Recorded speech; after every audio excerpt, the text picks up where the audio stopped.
Assalamualaikum warahmatullahi wabarakatuh. Bertemu lagi bersama saya Heri Setiawan. Pada kesempatan kali ini kita akan kembali membahas permasalahan hukum, yaitu permasalahan yang lagi ramai diperbincangkan di berbagai media, yaitu tentang ditahannya dua orang afiliator trading. Dengan ditahannya dua orang afiliator trading tersebut menimbulkan berbagai macam pertanyaan dan juga teka-teki, apakah tindak pidana yang dilakukan oleh kedua orang tersebut, dan apakah juga orang yang telah rugi dalam melakukan trading dapat dikembalikan asetnya.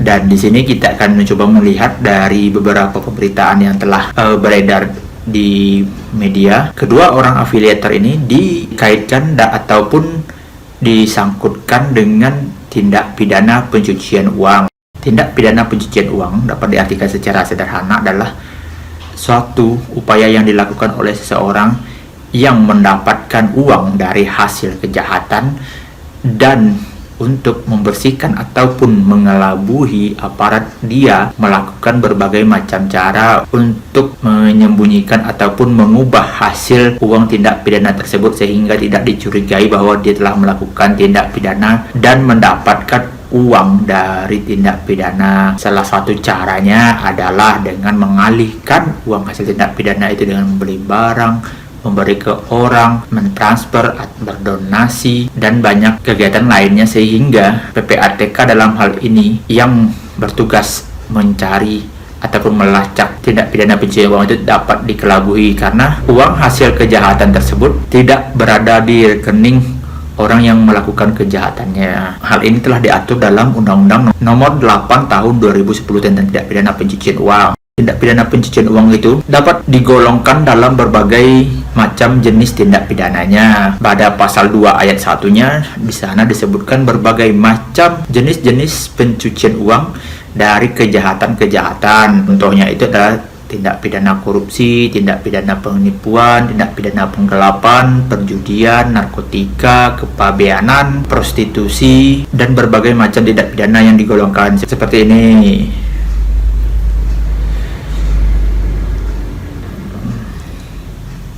Dalam melaksanakan kejahatannya, seorang yang akan melakukan pencucian uang yang dihasilkan dari suatu kejahatan ataupun tindak pidana dapat melakukan dengan cara mentransfer, mengalihkan, membelanjakan, membayarkan, menghibahkan, menitipkan, membawa ke luar negeri, mengubah bentuk dalam ini dapat juga dilakukan seperti jual beli, menukarkan dengan mata uang asing agar uang hasil tindak pidana tersebut bisa terselamatkan dan tidak terlacak oleh PPATK.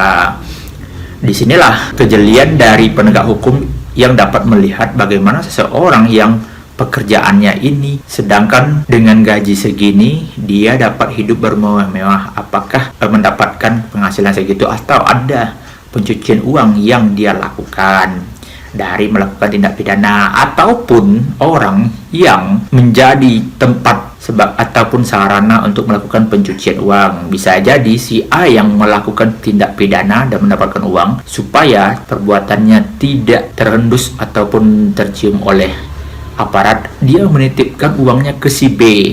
Jadi si B inilah yang seolah-olah melakukan bisnis dan lain sebagainya dengan uang yang begitu banyak. Ada juga yang dia melakukannya sendiri. Jadi bermacam-macam jenis tindak pidana penipuan uang ini.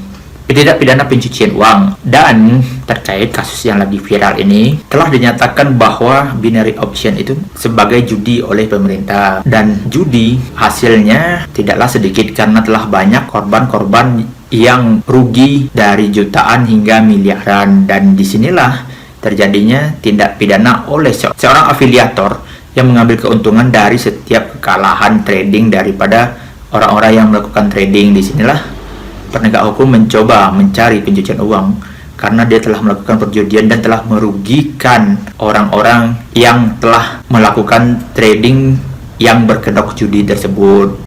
Dalam proses ini juga banyak beredar kabar juga apakah orang-orang terdekat dari si pelaku tersebut dapat juga dipidana, ataukah pelaku tersebut yang telah memberikan uangnya kepada pihak-pihak lain seperti donasi ataupun seperti beli barang-barang berharga, barang-barang mewah lainnya, dapat ataupun harus mengembalikan uang tersebut. Yang pertama, kita lihat dulu di dalam pasal tersebut. Dalam Undang-Undang Nomor 8 Tahun 2010 itu, pada pasal 5, setiap orang yang menerima atau menguasai penempatan, pentransferan, pembayaran, hibah, sumbangan, penitipan, penukaran, atau menggunakan harta kekayaan yang diketahui atau patut diketahui hasil tindak pidana dapat juga dijatuhi tindak pidana. Dari hal ini mungkin untuk beberapa orang ataupun keluarga dekat dari orang yang diduga melakukan pencucian uang dapat dijerat tindak pidananya. Misalnya saja si A, seorang pelaku pencucian uang, dia mendapatkan uang puluhan miliar. Agar dia tidak dicurigai, dia memberikan uangnya kepada si B yang merupakan mungkin saudaranya, pasangannya, ataupun teman-temannya. Dan dalam hal ini teman-temannya harusnya menduga kenapa si B ini bisa mendapatkan duit tersebut, dan dalam hal ini orang-orang terdekat tersebut mungkin pemakluman dan lain sebagainya. Itulah yang dapat diseret ke dalam pidana pencucian uang. Harusnya dia menduga ataupun dia tahu si A tersebut merupakan pelaku pencucian uang dari hasil tindak kejahatan yang telah dia lakukan. Inilah yang dapat menjerat orang-orang yang menerima ataupun menggunakan ataupun juga memanfaatkan hasil tindak pidana pencucian uang yang dilakukan oleh si A. Sedangkan untuk kasus-kasus yang rame ini, misalnya si A membeli barang A, barang mewah merek A, dia membeli barang mewah merek B, dia membeli barang mewah merek C, dia berdonasi ke si Z, ke si Y.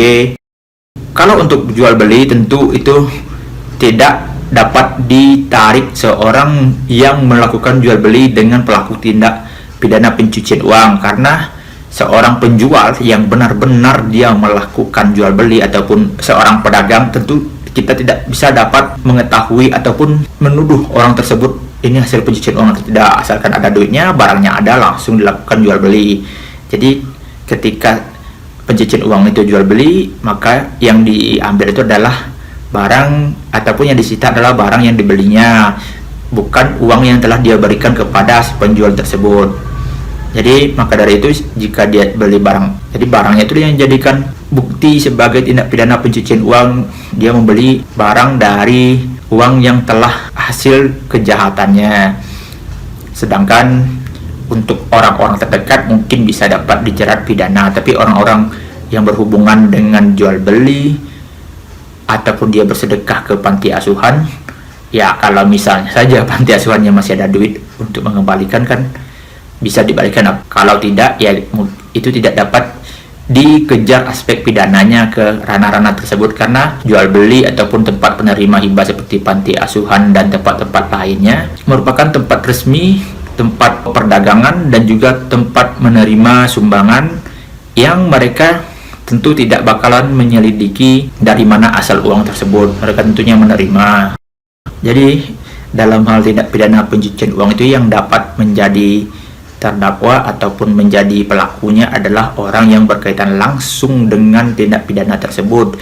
Dia mendapatkan uang hasil kejahatan, baik dari kejahatan-kejahatan yang diatur dalam pasal 2 ayat 1 undang-undang ini, dan uangnya tersebut dia alihkan, dia putar, ataupun secara kasarnya dia bersihkan agar tidak terlihat sebagai uang hasil kejahatan.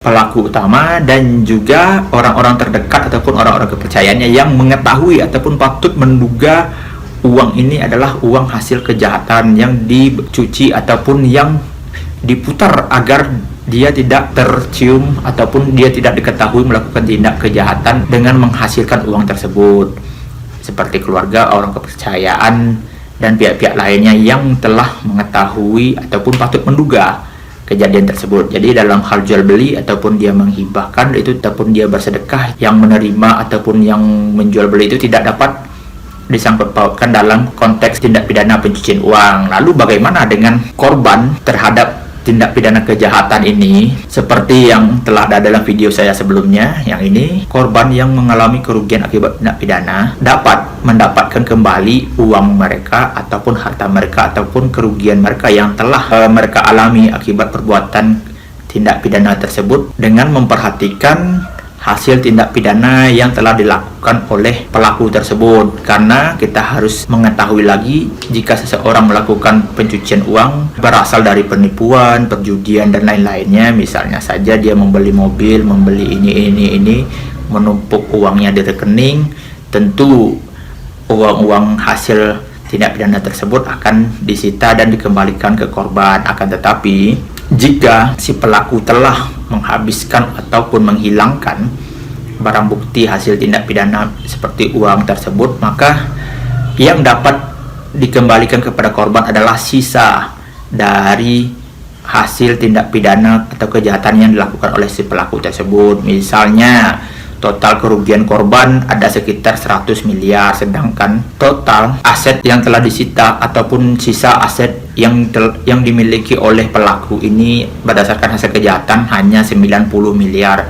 Jadi yang dapat dikembalikan kepada korban adalah 90 miliar. Karena dalam konsepnya tindak pidana itu menghukum perbuatan bukan untuk pemulihan hasil. Jadi apabila dia masih mempunyai aset dari tindak pidana yang masih belum dihilangkan ataupun belum habis, dapat dikembalikan kepada korban nantinya dengan perhitungan-perhitungan. Jika banyak korban, nanti akan diperhitungkan beberapa orang yang akan mendapatkannya dengan jumlah berapa. Dalam konteks ini, kerugian oleh orang-orang yang ikut binary option itu adalah sisa uang yang dapat diambil ataupun diselamatkan oleh penegak hukum dari sang afiliator yang telah dinyatakan sebagai tersangka dan telah ditahan. Jadi nantinya ketika ada putusan afiliator tersebut bersalah dan uang hasil kejahatannya disita oleh negara, maka penegak hukum akan membagikan uang tersebut kepada para korban-korban hasil kejahatannya tadi. Akan tetapi jika ada korban yang tidak puas dengan pembagian tersebut, dapat melakukan gugatan perdata. Dalam hal ini, apakah korban tersebut dapat membuktikan ada unsur-unsur perbuatan melawan hukum ataupun unsur prestasi dari pihak pelaku tadi dalam kasus perdata. Mungkin itu dapat saya sampaikan terkait dengan isu yang lagi hangat-hangat ini. Semoga memberikan manfaat. Jangan lupa dikomentari dan juga like, komen, dan subscribe. Wabillahi taufiq wal hidayah. Assalamualaikum warahmatullahi wabarakatuh. Bye.